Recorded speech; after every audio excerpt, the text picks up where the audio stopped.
그럽니다. 모세는 자기 동족들이 지은, 자기 백성들이 지은 죄를 무관심하지 아니했습니다. 하나님께서 말씀하신 모세에게 말씀하신 말씀, 너희 이 백성이 부패하였도다, 이 엄청난 죄악 앞에서 외면하거나 나하고 상관이 없어요. 나는 몰라요. 나는 하나님 앞에 와서 시내산에 있었잖아요. 내가 저들을 어떻게 합니까?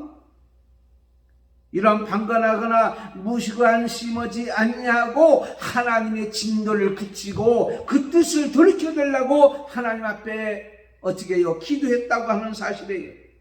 독일의 신학자 목사였던 본휘퍼는 나치의 학정이 극심할 때에 독일 교회와 민족을 향해서 이렇게 얘기했다고 합니다. 우리의 적은 나치의 학정이 아니라 우리 서로에 대한 무관심이다라는 거예요. 사실 그 나치 이런 상황 속에서 저항운동을 하다가 잡혀온 사람들이 있었어요. 처형을 당합니다. 그때 한 청년이 이렇게 얘기한다는 거예요. 뭐라고 얘기했냐면, 나는 저항운동하지 않았어요.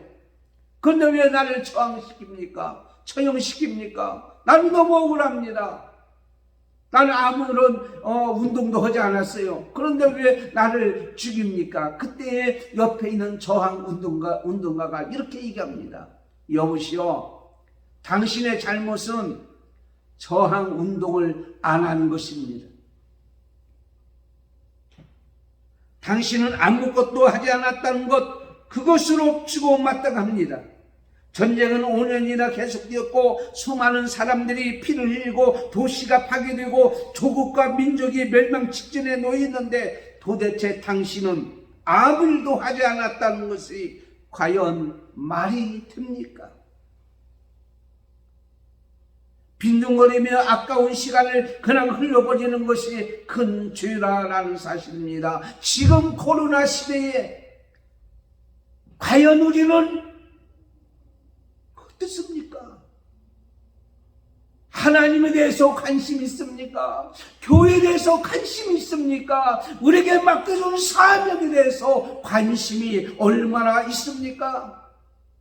이 방송을 듣는 사랑하는 성도 여러분, 목회자가 어떻게 지내는지, 교회 예배가 어떻게 지내는지, 어떻게 진행되고 있는지, 우리 사랑하는 성도들이 어떻게 지내고 있는지 얼마나 관심이 있으십니까? 어느 권사님한테 전화하니까 목사님 보고 싶어요. 여러분, 신목사 보고 싶은 분이 계십니까? 그냥 영상으로 말고 만나보고 싶지 않으세요?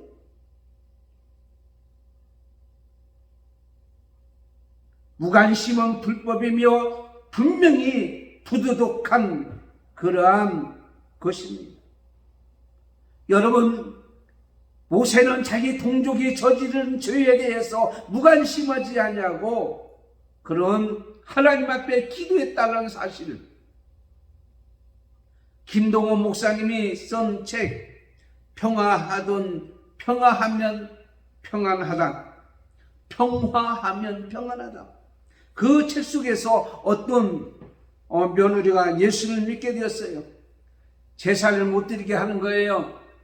어떻게 하면 좋겠냐 생각하는 중에 로마서 12장 1절을 읽게 되었습니다. 그러므로 형제들아, 내가 하나님의 모든 자비하심으로 너희를 권하노니 너희 몸을 하나님의 기뻐하시는 거룩한 산제사로 드리라.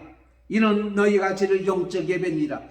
앞뒤 빼고 산제사라는 말에 부모가 살아있을 때 제사를 드리는 것이구나. 예수 믿는 사람은 그렇게 생각하고, 그러뇨, 때만 되면 진수성찬을 차려놓고 부모 앞에서 절을 하는 거예요. 왜? 살아있을 때 제사 드리라고 했으니까. 사실은 그런 의미는 아니지만은 어쨌든 그렇게 했다는 거예요. 그랬더니요, 그분들이 하는 얘기가, 정말 이런 며느리가 어딨냐. 우리가 살아있을 때 이렇게 공경하는 며느리가 얼마나 있느냐 하면서 네가 믿는 예수 나도 믿겠다고 했다는 거예요. 이게 지어낸 얘기인지 사실인지도 모르지만 책에 쓴 글이라 말입니다. 사랑하는 성도 여러분, 살아있을 때 하십시오. 그래서 요즘에 이런 장례식이 유행인 걸 아십니까?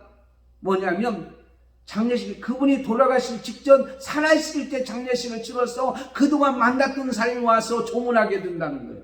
어떻게 보면 의미가 있을 수 있다는 생각이 들어집니다. 여러분, 숨 쉴 수 있을 때, 살아있을 때에, 뭔가 있을 때 좀 관심을 가져주세요. 나중에 몸이 병들고 아무것도 할 수 없을 때에 그건 관심을 가져도 아무런 소용이 없는 거예요. 지금 해야 됩니다. 여러분, 야고보서 1장 22절에 너희는 말씀을 행하는 자가 되고 듣기만 하여 자신을 속이는 자가 되지 말라. 살아있을 때에, 지금 이 순간에 기회가 지나면 오지 않습니다. 코로나 시대요, 저는 이렇게 봅니다. 오미크론이 마지막 종식의 바이러스라고 생각해요. 이 코로나이.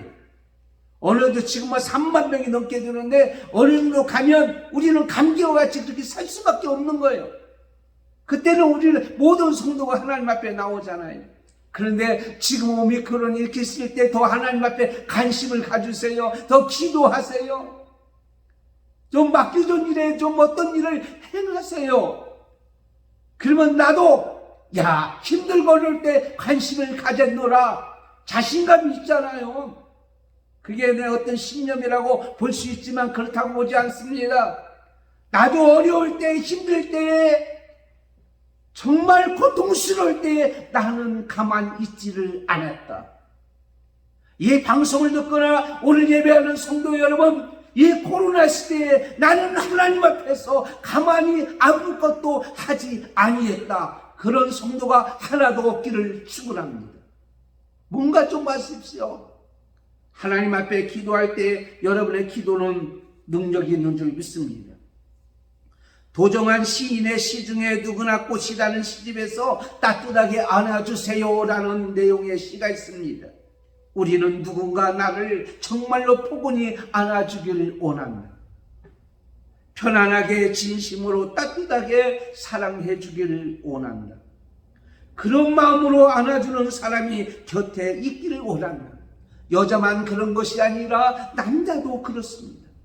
젊은 남자만 그런 것이 아닙니다. 어린이도 누군가 나를 안아주고 인정해 주길 바라고, 늙고 소전에 가는 사람들도 안아주고 위로해 주는 사람이 곁에 있길 바랍니다.